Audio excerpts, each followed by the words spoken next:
ॐ अज्ञानतिमिरान्धस्य ज्ञानाञ्जनशलाकया चक्षुरुन्मीलितं येन तस्मै श्रीगुरवे नमः। जय श्रीकृष्ण चैतन्य प्रभु नित्यानन्द श्री अद्वैत गदाधर श्रीवासादि गौरभक्तवृन्द। हरे कृष्णा कृष्ण कृष्ण हरे हरे, हरे राम রাম রাম হরে হরে। কৃষ্ণ থেকে প্রথম প্রকাশিত হয়েছেন যিনি, তিনি হচ্ছেন বলরাম। কৃষ্ণের প্রথম প্রকাশ, এমনকি রাধারানীরও পূর্বে, রাধারানীরও পূর্বে যিনি কৃষ্ণ থেকে প্রকাশিত হয়েছেন, কৃষ্ণের সাংস প্রকাশ। সাংস মানে কি? স্ব অংশ। হ্যাঁ, আরেকটি হচ্ছে বিভিন্নাংশ। জীব হচ্ছে ভগবানের বিভিন্নাংশ, আর সাংস হচ্ছেন প্রথম সাংস প্রকাশকে বলরাম, এবং বলরাম থেকে আবার অংশের অংশ প্রকাশিত হচ্ছে। চতুর্ভুজ, শঙ্কর্ষণ, অনিরুদ্ধ, প্রদ্যুম্ন এবং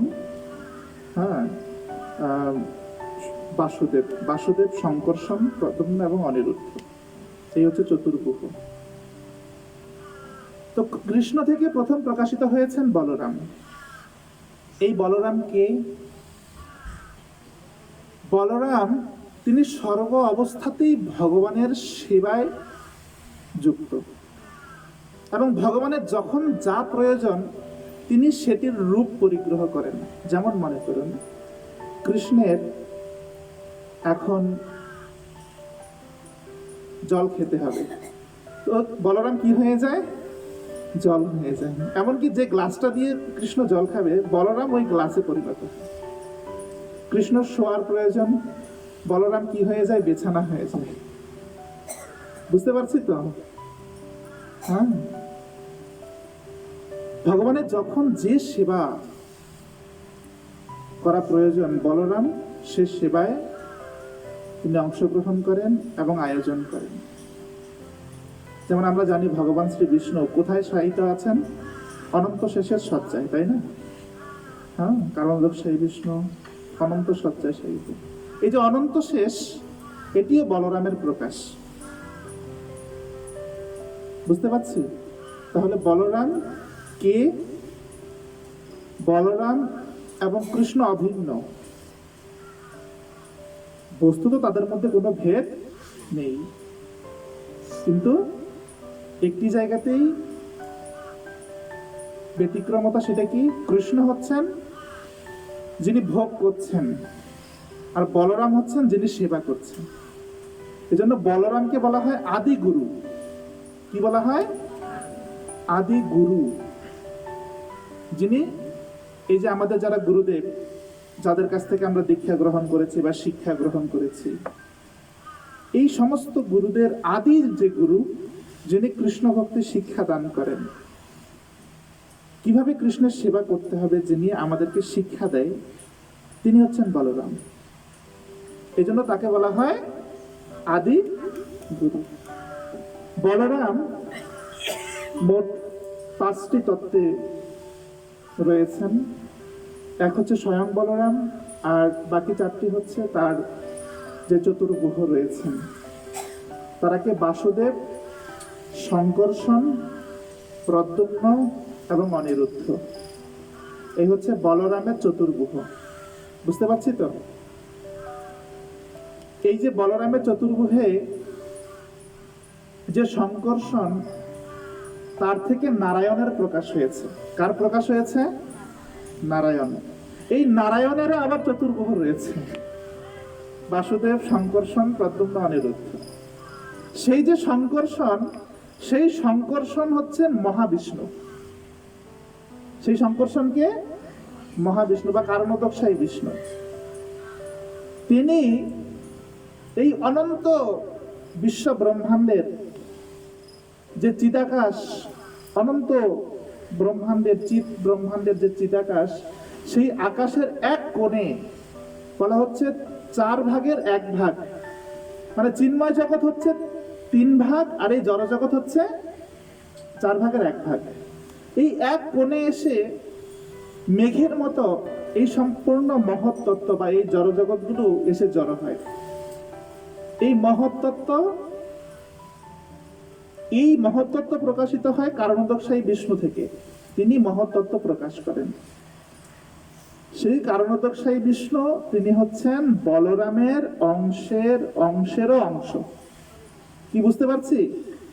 কারণোদকশায়ী বিষ্ণু তিনি কারণ সমুদ্রে শায়িত আছেন এবং তিনি তার দেহের প্রত্যেকটি লোমকূপ দিয়ে নিঃশ্বাস গ্রহণ করছেন এবং ত্যাগ করছেন, এবং তার এই নিঃশ্বাস প্রশ্বাসের ফলে কারণ সমুদ্রে অসংখ্য বুদবুদের সৃষ্টি হচ্ছে। জলের ভেতরে যদি কেউ বাতাস দেয় তাহলে কি সেখানে বুদবুদ উৎপন্ন হবে কিনা? তো এরকম কারণ সমুদ্রে অসংখ্য যে বুদবুদের উৎপন্ন হচ্ছে, এই এক একটা বুদবুদ হচ্ছে এক একটা ব্রহ্মাণ্ড। কি বুঝতে পারছি? আর এই এক একটা ব্রহ্মাণ্ডে 14টি ভুবন। কয়টি ভুবন? আর এই 14 ভুবনের মধ্যে পৃথিবী হচ্ছে একটি ভুবন। কি বুঝতে পারছি? তো এরকম অনন্ত কোটি ব্রহ্মাণ্ড রয়েছে, আর এই প্রত্যেকটি ব্রহ্মাণ্ডে কারণোদকশায়ী বিষ্ণু তিনি গর্ভোদকশায়ী বিষ্ণু রূপে প্রবেশ করেন। তখন গর্ভোদকশায়ী বিষ্ণু যেই ব্রহ্মাণ্ডে প্রবেশ করেন, সেই ব্রহ্মাণ্ডের অর্ধেকটা তিনি জল দিয়ে পূর্ণ করেন এবং তার উপর তিনি শয়ন করেন। এজন্য তার নাম হচ্ছে গর্ভোদকশায়ী বিষ্ণু। তার নাম হচ্ছে গর্ভোদকশায়ী বিষ্ণু। একটু মনোযোগ সহকারে শুনুন। হ্যাঁ, দয়া করে বিচ্ছিন্নতা করবেন না, যাতে একটু মনোযোগ সবার থাকে সেরকম একটা পরিবেশ বজায় রাখুন। দয়া করে কেউ কথা বলবেন না। সেই গর্ভোদকশায়ী বিষ্ণু সেই গর্ভোদক সাগরের শায়িত থাকেন এবং তার নাভিপদ্ম থেকে ব্রহ্মার সৃষ্টি হয়। ব্রহ্মা সেই ব্রহ্মাণ্ডে সমস্ত জীবদেরকে তিনি সৃষ্টি করেন, আর সেই প্রত্যেকটা জীবের হৃদয়ে গর্ভোদকশায়ী বিষ্ণু তিনি ক্ষীরোদকশায়ী বিষ্ণু বা পরমাত্মা রূপে প্রবেশ করেন। তাহলে বোঝা গেল এই হচ্ছে সৃষ্টি তত্ত্ব। তাহলে আমাদের হৃদয়ে যিনি আছেন পরমাত্মা রূপে তিনি কে? ক্ষীরোদকশায়ী বিষ্ণু। তার যিনি উৎস তিনি হচ্ছেন গর্ভোদকশায়ী বিষ্ণু। তার যিনি উৎস তিনি হচ্ছেন কারণোদকশায়ী বিষ্ণু বা শঙ্কর্ষণ। তার যিনি উৎস তিনি হচ্ছেন নারায়ণ। নারায়ণের যিনি উৎস তিনি হচ্ছেন শঙ্কর্ষণ। তার যিনি উৎস তিনি হচ্ছেন বলরাম, আর বলরামের যিনি উৎস তিনি হচ্ছেন কৃষ্ণ। কি বোঝা যাচ্ছে? হ্যাঁ, মনে থাকবে তো? আমাদের হৃদয়ে আছেন কে? পরমাত্মা। তার নাম কি? ক্ষীরোদকশায়ী বিষ্ণু। তার যিনি উৎস গর্ভোদকশায়ী বিষ্ণু। তার যিনি উৎস কারণোদকশায়ী বিষ্ণু। তার যিনি উৎস নারায়ণের শঙ্কর্ষণ, আর তার উৎস হচ্ছে নারায়ণ। নারায়ণের যিনি উৎস তিনি হচ্ছেন আদি শঙ্কর্ষণ বা বলরামের যিনি শঙ্কর্ষণ, আর তার উৎস হচ্ছে বলরাম, আর বলরামের উৎস হচ্ছে কৃষ্ণ। হ্যাঁ, তো বলরাম যখন কৃষ্ণ দ্বাপর যুগে তিনি অবতরণ করলেন, তখন তিনি দেবকী মায়ের অষ্টম গর্ভে অবতরণ করেন বাসুদেব কৃষ্ণ। আর যিনি লীলা পুরুষোত্তম শ্রীকৃষ্ণ, ব্রজেন্দ্রনন্দন শ্রীকৃষ্ণ, তিনি একই সময়ে বৃন্দাবনে মা যশোদার গর্ভে তিনি আবির্ভূত হন। বোঝা যাচ্ছে? এই তত্ত্বটা বুঝতে হবে। কৃষ্ণ দুই জায়গাতেই প্রকটিত। যিনি প্রকৃত ব্রজেন্দ্রনন্দন কৃষ্ণ তিনি মা যশোদার গর্ভে এসেছেন, একা আসেননি, সঙ্গে যোগমায়াকে নিয়ে এসেছেন। বোঝা যাচ্ছে তো? আর যিনি বাসুদেব কৃষ্ণ, যিনি কি করেন? অসুর সংহার করেন, তিনি এসেছেন কোথায়? কংসের কারাগারে মাতা দেবকীর গর্ভে। যিনি ব্রজেন্দ্রনন্দন কৃষ্ণ, বৃন্দাবনেশ্বর কৃষ্ণ, মা যশোদার গর্ভে যিনি এসেছেন, তিনি কখনো অসুর বধ করেন না। তিনি শুধু লীলাবিলাস করেন এবং আনন্দ আস্বাদন করেন। অসুর সংহার করা কৃষ্ণের কাজ নয়, কৃষ্ণের এগুলো করার প্রয়োজন নেই। এগুলো কৃষ্ণের যারা অংশের অংশ তারাই করে ফেলতে পারে।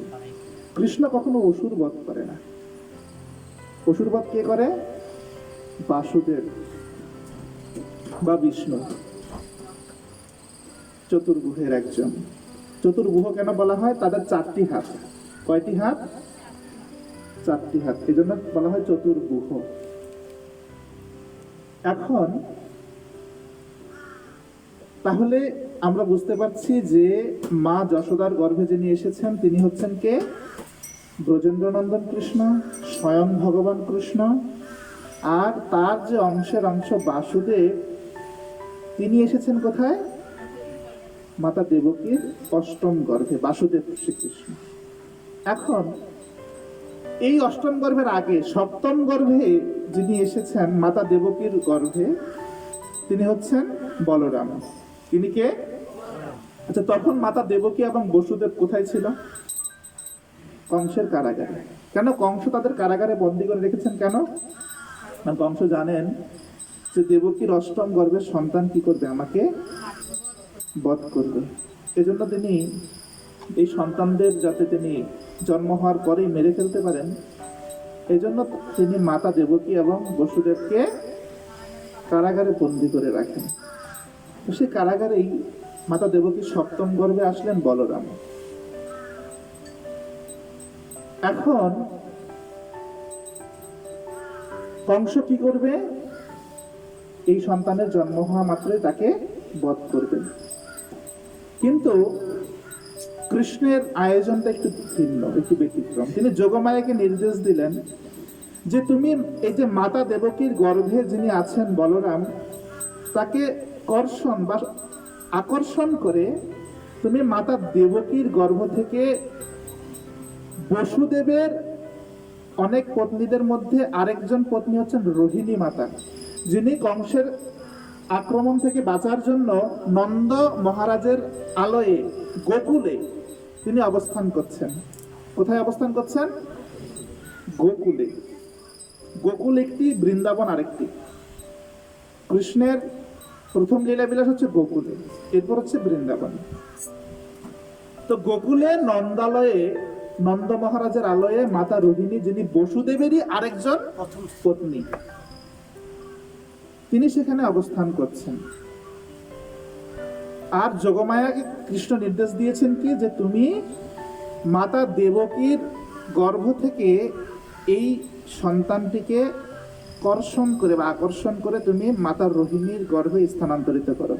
যেমন আমরা অনেক সময় এখন বর্তমানে কি করি, এই যে মোবাইলে ব্লুটুথ দিয়ে এই মোবাইল থেকে ওই মোবাইলে ট্রান্সফার করি কিনা, তো এটা যে যাচ্ছে এটা কি দেখা যায় বাতাসে?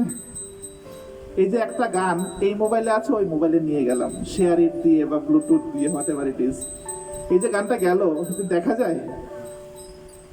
এটা এই জগতে কিভাবে আসলো? কারণ এই জগতে যা কিছু আছে, জড়জগতে সব কিছু আছে। এই জগতে যা আছে জড়জগতে মানে চিন্ময় জগতেও সব কিছু আছে। আর চিন্ময় জগতে আছে বলেই এই জড়জগতে সেটা আছে। কিন্তু চিন্ময় জগতে এটার রূপটা হচ্ছে প্রকৃত, আর জড়জগতে এটার রূপটা হচ্ছে বিকৃত। বুঝতে পারছি তো?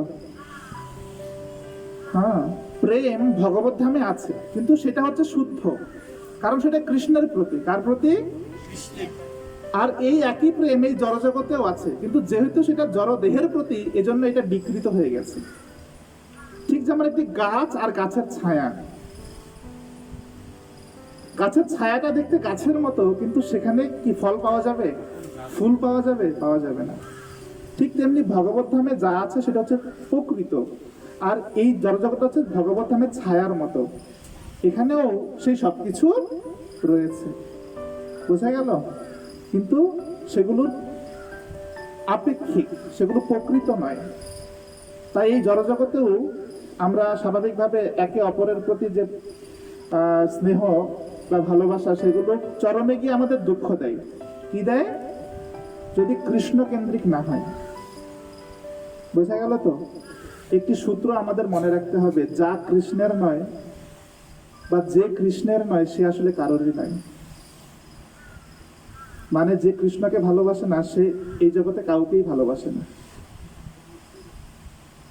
যে কৃষ্ণের ভক্ত নয়, যাকে কৃষ্ণ ভালোবাসে না, এই জগতে কেউ তাকে ভালোবাসে না। মানে এক কথায়, যে কৃষ্ণের নয় সে কারো নয়। কি বোঝা গেল তো? তাই এই জগতে যদি কেউ কৃষ্ণের শুদ্ধ ভক্ত না হয়, ভগবানের শুদ্ধ ভক্ত না হয়, তাহলে তাকে বিশ্বাস করা উচিত নয়, সে যেই হোক। কি বুঝতে পারছি তো? কারণ যে কৃষ্ণের নয় সে কারোরই নয়, সে কখনো আপনার বা আমার আপন হতে পারে না। কি বিষয়টা বোঝা গেল? স্পষ্ট না অসুবিধা হচ্ছে? তাই এই জগতে যদি কাউকে প্রকৃতপক্ষে আপন রূপে পেতে চান বা প্রকৃত কাউকে আপনজন বলে গ্রহণ করতে চান, তাহলে আগে দেখতে হবে সে কৃষ্ণ ভক্ত কিনা, সে ভগবানকে ভালোবাসে কিনা। কারণ যে ভগবানকে ভালোবাসে না, তার হৃদয়টা শুদ্ধ নয়। এজন্য সে যে কোনো সময় যে কাউকে প্রতারণা করতে পারে। সে যদি কাউকে প্রকৃত ভালোবেসে থাকে, সেটা হচ্ছে নিজেকে ভালোবাসে, আর কাউকে ভালোবাসে না। কি বোঝা গেল? তো এই জন্য কৃষ্ণ ভক্তিটা খুব প্রয়োজন। এই জগতে কোনো কিছুর অভাব নেই, ধনের অভাব নেই, জনের অভাব নেই, ক্ষমতার অভাব নেই, সুখের অভাব নেই, সমস্ত কিছু আছে। কিন্তু অভাব যেটা, সেটা হচ্ছে কৃষ্ণ কথার অভাব, কৃষ্ণ ভক্তির অভাব। ভক্তি সিদ্ধান্ত সরস্বতী ঠাকুর প্রভুপাদ বলছিলেন, এই জগতে সব আছে, অভাব যেটা সেটা হচ্ছে কৃষ্ণ কথা। যে আমরা সহজে কৃষ্ণ কথা শুনতে পাই না।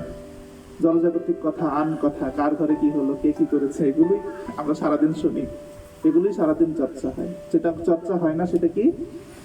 কৃষ্ণ কথা চর্চা। এটাতে কৃষ্ণ কথার বড় অভাব। তো যেহেতু যোগমায়া মাতা দেবকীর গর্ভ থেকে বলরামকে আকর্ষণ করে তিনি রোহিণী মাতার গর্ভে নিয়ে গেলেন, তাই তার আরেকটি নাম হচ্ছে সংকর্ষণ। এখন মাতা রোহিণী তিনি নন্দালয়ে, তার কাছে তো তার স্বামী নেই, আছে, কিন্তু তিনি গর্ভবতী হলেন। এটা একটি বিপদ না? কেউ যদি জানতে পারে যে একজন স্ত্রী, জয় জগন্নাথ বলদেব সুভদ্রা মহারাজ কি জয়, নিতাই গৌরচন্দ্র ভগবান কি জয়, শিল প্রভুপাদ কি জয়। এখন কেউ যদি জানতে পারে যে একজন রমণী তিনি গর্ভবতী হয়েছেন, কিন্তু তার স্বামী তার কাছে নেই, যেমন কারো স্বামী বিদেশে থাকে, তো সে যদি এই দেশে গর্ভবতী হয়, তাহলে এটা কি তার জন্য কলঙ্ক নয় কি? কিন্তু যোগমায়ার কি ব্যবস্থাপনা! মাতা রোহিণী গর্ভবতী হলেন, নন্দালয়ে থাকলেন। এটা নন্দ মহারাজের জন্য তো একটি প্রবল সমস্যা, তাই না? তার আলয়ে রয়েছেন মাতা রোহিণী, তার ভগ্নী সম, তিনি গর্ভবতী হয়েছেন, তারও তো সামাজিকতার একটি বিষয় আছে। কিন্তু কৃষ্ণের এটি আয়োজন যে বলরামের জন্ম হলো, এবং জন্মের পূর্বে এই যাদবদের যিনি কুলগুরু, তার নাম হচ্ছে গর্গমণি, তিনি জন্মের পূর্বেই নন্দালয়ে আসলেন এবং বললেন যে এই মাতা রোহিণীর গর্ভে যে সন্তানটি রয়েছে, ইনি মাতা রোহিণীর যে স্বামী বসুদেব তার পুত্র, তার পুত্র। আর আগের দিনে বা ওই যুগে, দাপর যুগে, বিশেষ করে কলিযুগের পূর্ববর্তী সময়গুলোতে সবাই ব্রাহ্মণ এবং গুরু বৈষ্ণবদের কথা খুব মান্য করতেন, সম্মান করতেন। এই জন্য সবাই এটি বিশ্বাস করলেন যে হ্যাঁ, মাতা রোহিণীর গর্ভে যে সন্তানটি রয়েছে, তিনি এটি কার সন্তান? তারই স্বামী বসুদেবের সন্তান, এবং তার কোনো কলঙ্কও হলো না। সমস্ত ব্রজবাসীগণ মেনে নিলেন। দেখুন কি আশ্চর্য বিষয় না? আজকের যুগে হলে এই কথা কেউ মানবে? কেউ বিশ্বাস করবে? সে যত বড় গুরু হোক, যত বড় সাধু সন্ন্যাসী হোক, এই কথা কেউ বিশ্বাস করবে? কিন্তু হ্যাঁ, দাপর যুগে সেটি সম্ভব ছিল। গুরুদেবের কথার প্রতি, গুরু বাক্যের প্রতি সবার এত নিষ্ঠা, এত বিশ্বাস। বলরামের জন্ম হলো এবং গর্গমুনি তার নামকরণ করলেন রাম। কি নামকরণ করলেন? যে এই সন্তানটি হচ্ছে সমস্ত আনন্দের উৎস। কিসের উৎস? সমস্ত আনন্দের উৎস, এই জন্য তিনি হচ্ছেন রাম। কিন্তু এই সন্তানটির প্রবল বল বা শক্তি তিনি বুঝতে পেরে, এর প্রচন্ড শক্তিমত্তাকে উপলব্ধি করতে পেরে, গর্গমুনি তার নামের পূর্বে বল শব্দটি যুক্ত করলেন, এজন্য তার নাম হলো বলরাম। জয় ভগবান শ্রী বলরাম কি, বলরামের আবির্ভাব তিথি মহা উৎসব কি জয়। তো আগামী কিছুদিন পরেই, আর বোধহয় 8 দিন রয়েছে বলরামের আবির্ভাব তিথি, তার 7 দিন পর ভগবান শ্রীকৃষ্ণের আবির্ভাব তিথি, মানে বলরামের আবির্ভাব তিথির 1 সপ্তাহ পর ভগবান শ্রীকৃষ্ণের আবির্ভাব তিথি। তো বলরামের আবির্ভাব তিথি কিভাবে পালন করব? ভগবান খুব কৃপালু, বলরাম খুব কৃপালু, কারণ তিনি নিত্যানন্দ প্রভু হয়ে এই কলিযুগে এসেছেন। আমরা দেখি নিতাইয়ের কত কৃপা, তাই না? জগাই মাধাই কলসের কানা দিয়ে তাকে আঘাত করলো, হ্যাঁ মাধাই, তবুও তিনি বলছেন যে তোমরা হরি বলো। তাহলে কত দয়া না? তো বলরামের এমন দয়া যে তিনি আবির্ভূত হয়েছেন দ্বীপ প্রহরে। এই জন্য বলরামের যে আবির্ভাবের যে উপবাস, সেটি হচ্ছে দুপুর পর্যন্ত উপবাস। বুঝতে পারছি তো? দুপুর পর্যন্ত আপনারা 12টা বা তদূর্ধ্ব উপবাস থাকবেন, এবং তারপর আপনারা অন্ন ব্যঞ্জনাদি ভগবানকে ভোগ নিবেদন করে সেটি গ্রহণ করবেন। এটা হচ্ছে বলরামের উপবাস। বলরাম আবির্ভাব তিথিতে সেদিন আপনারা শ্রীমন্ত শ্রীমদ্ ভাগবতম থেকে বলরামের বিভিন্ন লীলা সেগুলো পাঠ করতে পারেন, ভাগবতমে রয়েছে। এবং ইউটিউবে সার্চ দিতে পারেন বলরাম লীলা কথা লিখে, অনেক লীলা চলে আসবে বিভিন্ন আচার্যদের, গুরুবর্গদের, তাদের মুখ থেকে শ্রবণ করতে পারেন সারাদিন। আর তার 1 সপ্তাহ পরে জন্মাষ্টমী, ভগবান শ্রীকৃষ্ণের শুভ আবির্ভাব তিথি। হ্যাঁ, আর সেই জন্মাষ্টমীর উপবাসটা কিভাবে করব? এটা তো আমরা প্রত্যেক বছর করি, জানি, তাই না? কিভাবে করব? কি দুপুরবেলা ওই কি যেন বলে, তালের বড়া, লুচি, এগুলো খেতে হবে, তাই না? কি না, কি মাথা নাড়েন কেন? আমরা তো এভাবেই করে আসলাম ছোটবেলা থেকে। হ্যাঁ, ওই দিন ওই তালের পিঠা খুব বানায়, তারপরে লুচি, মালপোয়া, এগুলো অনেক কিছু বানায়, ভগবানকে দেয়, দুপুরবেলা ইচ্ছা মতো খেয়ে তারপর ঘুম। কিন্তু না, এভাবে না। ভগবানের আবির্ভাব হয়েছে রাত, মানে মধ্যরাত্রে। খুব ঝড় ছিল, বৃষ্টি ছিল প্রচুর। তো এই সময়ে মধ্যরাত্রে ভগবান আবির্ভূত হয়েছে। এই জন্য ভগবান শ্রীকৃষ্ণের যে জন্মাষ্টমীর উপবাস, এটা হচ্ছে মধ্যরাত্র পর্যন্ত। কোন সময় পর্যন্ত? মানে রাত্র 12টা পর্যন্ত উপবাস। হ্যাঁ, খুব কষ্টের বিষয়, তাই না? ভগবানকে পেতে একটু কষ্টই বলা যায়। কষ্ট না করলে কৃষ্ণ পাওয়া যায় না।